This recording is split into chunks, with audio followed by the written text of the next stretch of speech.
নমস্কার বন্ধুরা, আপনারা সবাই দেখছেন সরকারি সংবাদ ইউটিউব চ্যানেল।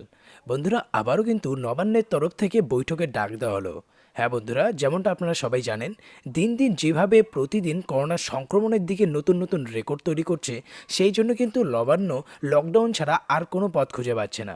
আর যার জন্যই কিন্তু নবান্নের তরফ থেকে পশ্চিমবঙ্গের 10টি জেলা, প্রধানত যেই সমস্ত জেলায় ইদানিং ভোটের কাজ শেষ হয়েছে, সেই সমস্ত জেলায় কিন্তু আবারও লকডাউন হতে চলেছে। তো আসুন এবার আমরা দেখে নেব যে কোন কোন জেলায় লকডাউন শুরু হতে চলেছে, এরই সাথে কত তারিখ থেকে লকডাউন শুরু হচ্ছে, আর অবশ্যই এই লকডাউনে কি কি নতুন বিধিনিষেধ জারি হলো সেটাও আমরা জেনে নেব।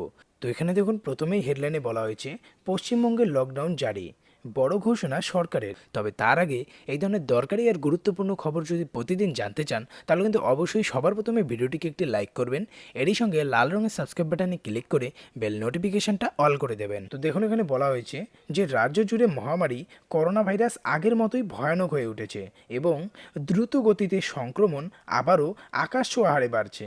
আর তাই এই পরিস্থিতিতে সাধারণ মানুষের মনের মধ্যে আরও একটি ভয়ের জন্ম নিয়েছে এই করোনার লকডাউনের জন্য।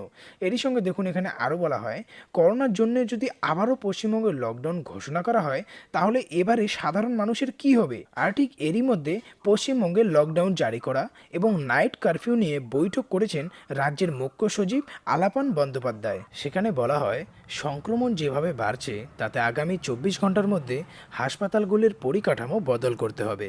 সেফ হাউসগুলোকে আবারও সচল করার নির্দেশ দেওয়া হয়েছে। এছাড়াও রাজ্যের কোভিড স্ট্র্যাটেজিতে আরও বলা হয় সংক্রমণের নিরিখে কন্টেনমেন্ট জোন বাড়াতে হবে। কলকাতায় আরও বেশি মাইক্রো কন্টেনমেন্ট জোন তৈরি করার ক্ষেত্রে গুরুত্ব দিতে হবে। টিকাকরণ প্রক্রিয়ার গতি আনতে হবে।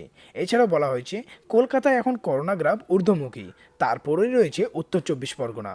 আর এই দুই জেলাতেই বটে, কলকাতা সংলগ্ন জেলাগুলিতেও বাড়তি সতর্কতা অবলম্বন করার কথা বলা হয়েছে।